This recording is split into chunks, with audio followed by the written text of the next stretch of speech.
A lot of classic takeout foods are really ill-suited to the home kitchen, but Indian-American restaurant-style tandoori chicken is not one of them. It's so easy, so good, and you can do it out on the grill or inside under the broiler. I'm going to show you both ways. First thing to consider is your spice mixture, your masala in Hindi. You could absolutely buy a pre-made garam masala mixture and then combine it with the key ingredient, which is Kashmiri chili powder. Kashmiri chilies give you this beautiful red color without overwhelming you with heat. I got that at my local Indo-Pak grocery. If there's one in Macon, Georgia, there's probably one in your town. If you can't get this, you could swap in a combination of cayenne pepper for heat and paprika for color. But I'm going to use the real stuff. And rather than using prepackaged garam masala, I am going to toast and grind whole spices. Not only does that really taste better, but in a way it's more convenient because I don't make Indian food every day and whole spices basically last forever.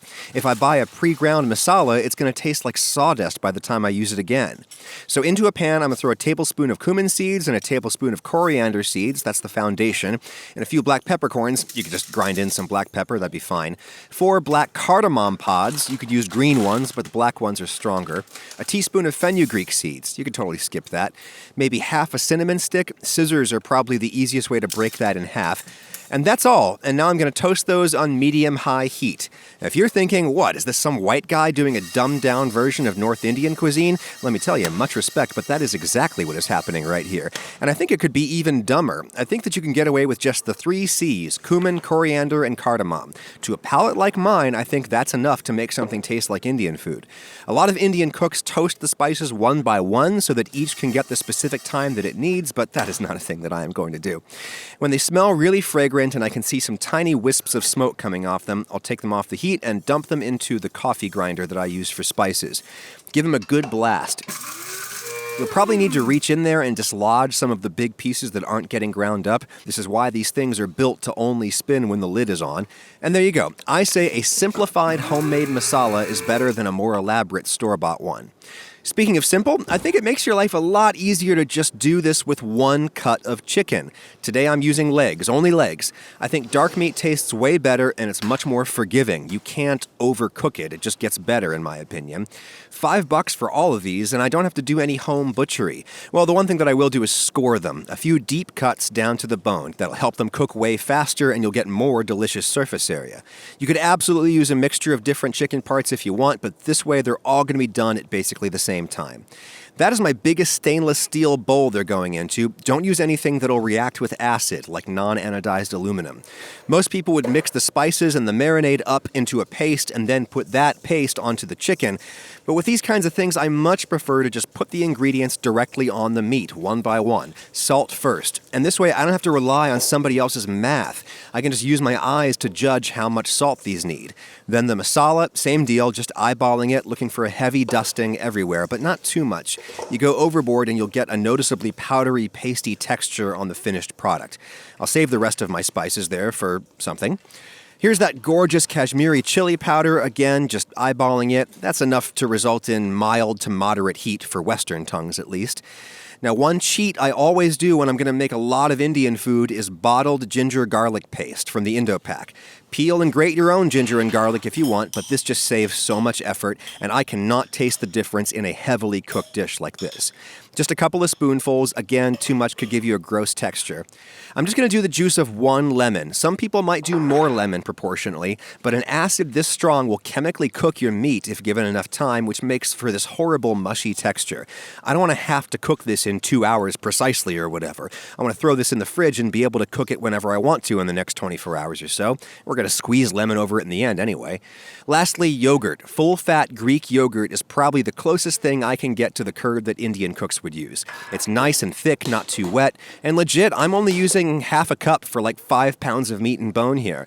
If you use more than that, you're just going to waste it because you have to knock off the excess before you cook it. I prefer to simply have no excess at all, just a thick paste all around. Now you can see the color in there. After cooking, that would be kind of a pale, rusty orange.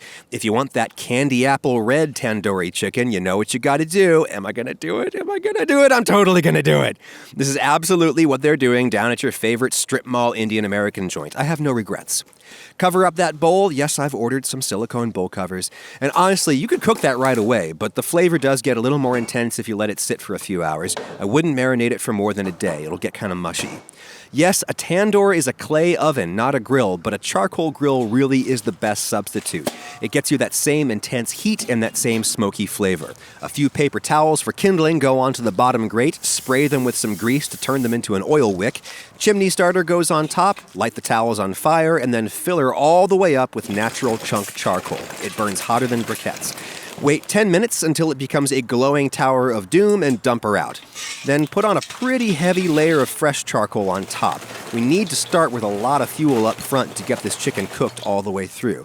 Top grate goes on. I'll wait 5 minutes for the new charcoal to ignite and for the heat to burn off the sludge from my previous grilling. Clean that off with the wire brush. Then I'm going to use the Chef John grill greasing technique, pull it off with tongs and spray it. If you did this over the fire, you'd get some scary pyrotechnics. Chicken goes on, and there's no excess to painstakingly scrape off lest it drip onto the coals and cause a flare-up. As soon as you get it all down, cover them up. My bottom vents are wide open, giving plenty of air to the coals. My top vents are half closed. I think that gets you the perfect amount of airflow and therefore heat. Wide open would be too hot. You keep this covered to keep the heat from getting out of hand and also to bake the inside of the chicken, not just blast the outside. Although after 5 minutes, side one is pretty blasted. I'm no grill master, my fires are always a little uneven, so I'll juggle around some pieces at this stage if some seem to be getting way more heat than others.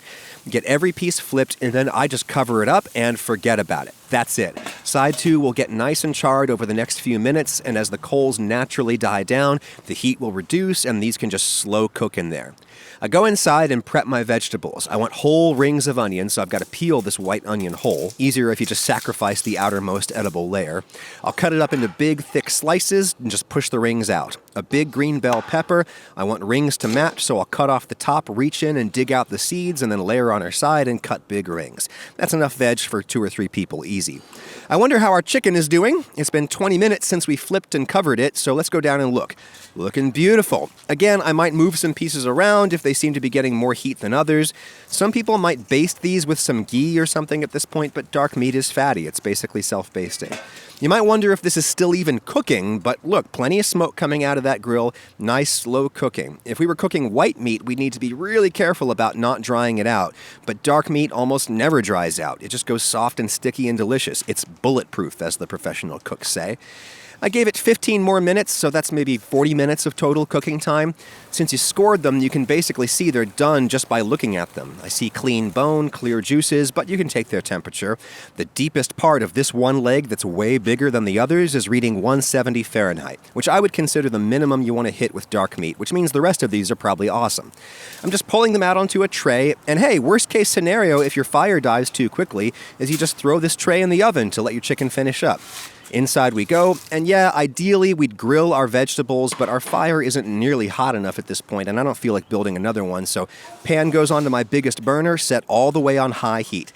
This is a great job for a cast iron pan. When it's really hot, a little neutral oil goes in, it should be smoking, and real quick, put in your veg. Little salt, then don't move it for a sec.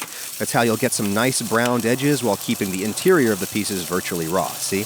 Just 1 or 2 little tosses, and I really want this to stay crispy, so I'll take them out before they seem done.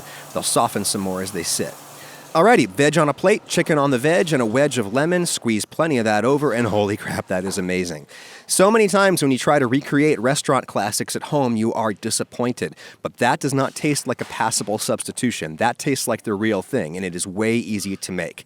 I see no reason to make rice or naan or roti with it. That is a totally satisfying protein and veg meal, the likes of which many of us should be eating more frequently. Okay, say you live in an apartment and you don't have a grill, or what Brits would call a barbecue. You can totally do this under the broiler, what Brits would call a grill. You just need a sheet pan with a rack. I'm demonstrating with a half batch, but I obviously have room for more. There it goes, very top shelf, right under the broiler, as hot as I can get it. 10 minutes later, it looks like this, great char. Flip them around and do the second side.